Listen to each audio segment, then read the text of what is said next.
ये कहानी उस इंसान की है जिसने 438 दिनों तक दुनिया के सबसे बड़े और खतरनाक समंदर पैसिफिक ओशन में जिंदगी और मौत की जंग लड़ी। 14 महीने बाद वह कैसे जिंदा लौट आया, ये जानकर आप हैरान रह जाएंगे। आइए जानते हैं इस इतिहास की सबसे दर्दनाक और सच्ची कहानी।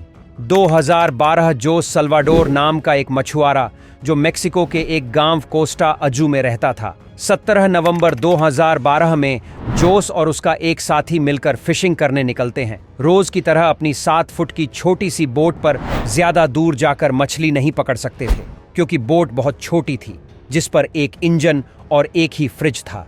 मेक्सिको के किनारे से 120 किलोमीटर दूर अपना जाल समंदर में बिछा रहे होते हैं कि अचानक एक खतरनाक समुद्री तूफान उनको अपनी तरफ आता नजर आता है। खुद को बचाने के लिए वह जाल को भी वहीं छोड़ देते हैं और बोट को फुल स्पीड पर भगाते हैं। करीब 6 घंटे तक वह किनारे से सिर्फ 20 किमी ही दूर थे कि बोट का इंजन अचानक खराब हो जाता है। उनके पास एक रेडियो था जिसके जरिए उन्होंने अपनी लोकेशन अपने बॉस को भेज दी और जवाब का इंतजार करने लगे। किस्मत इतनी खराब निकली कि रेडियो की बैटरी भी डेड हो गई। एक तरफ वो किनारे को देख रहे थे और दूसरी तरफ अपनी तरफ आते तूफान को देख रहे थे, जो इनको जिंदा ही निकाल जाएगा। तूफान के साथ हवा इतनी तेज थी कि उनकी बोट किनारे से दूर होने लगी और तेज लहरें इनको दूसरी तरफ खींचने लगीं। इनके बॉस तक जब वह मैसेज पहुंचा तो बहुत देर हो चुकी थी। बॉस ने एक सर्च टीम भेजी इनको ढूंढने के लिए, लेकिन जोश की बोट दूर होती गई। तूफान की वजह से यह लोग ना तो कुछ देख कर रहे थे और ना कुछ समझ पा रहे थे कि अब वो किस जगह पर है और किनारा किस तरफ है। 5 ही दिन में इनकी बोट किनारे से 400 किमी दूर पहुंच चुकी थी। छोटी बोट होने की वजह से इनको ढूंढ पाना और भी मुश्किल हो रहा था। दोनों एक दूसरे को देखकर मन ही मन में सोचने लगे, शायद अब बचाना मुश्किल है। 2 दिन पहले ही खाना भी खत्म हो चुका था। मछली पकड़ने के लिए भी उनके पास अब कोई सामान नहीं था, क्योंकि जाल वो पहले ही छोड़ के आ चुके थे। दोनों का भूख से बुरा हाल था। ये दोनों अपनी भूख मिटाने के लिए बोट पर आने वाले परिंदों से अपना गुजारा करते थे और बारिश के पानी को पीकर वो जिंदा रहते थे। लेकिन जब बारिश नहीं पड़ती तब वो प्यास बुझाने के लिए मछलियों और टर्टल्स का खून पीते थे, लेकिन वो भी तब जब वो उनको पकाने में कामयाब हो जाते थे।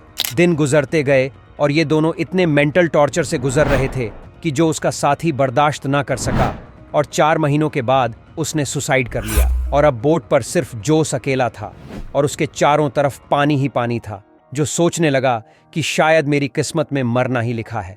11 महीनों के बाद जो अपनी इस छोटी सी बोट पर 8000 किमी ट्रैवल कर चुका था, 439 दिन बाद 30 जनवरी 2014 को उसे अपने आसपास नारियल तैरते हुए दिखाई दिया और आसपास कुछ पंछी भी मंडरा रहे थे। तभी उसे दूर एक आइलैंड दिखाई दे रहा था। उस आइलैंड तक पहुंचने के लिए उसे करीब आधे दिन का समय लगा।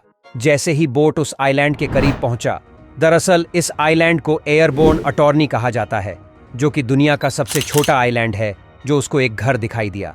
कुछ देर बाद उस घर से एक इंसान निकला। करीब 14 महीने तक समुद्र में गुजरने के बाद वो पहली बार किसी जिंदा इंसान को देख रहा था। उसकी कहानी जानने के कुछ ही देर बाद वहां पर लोकल पुलिस पहुंच गई, जो अपनी पूरी जर्नी पुलिस वालों को बताई, लेकिन उसके बाद का यकीन करने वाला कोई नहीं था। भला 438 दिनों तक कैसे कोई एक छोटे से बोट में जिंदा रह पाता, वह भी बिना खाए पिए। जोश की बातों को साबित करने के लिए अपने बॉस को कॉल किया, जो उसे मछली पकड़ने के लिए भेजा करता था। उसके बॉस ने भी यह पुष्टि कर दी कि हाँ, जोश मेरे लिए काम करता था और 1 साल पहले वह समुद्र में खो गया था। अब वो किसी और कंट्री में पहुंच चुका था, वो भी बिना वीजा के। इसीलिए कुछ दिनों के कानूनी कार्यवाही करने के बाद उसे वापस मेक्सिको भेज दिया गया। तो दोस्तों, जोश ने 14 महीना जिंदगी और मौत की जंग लड़ी और जिंदा वापस आया।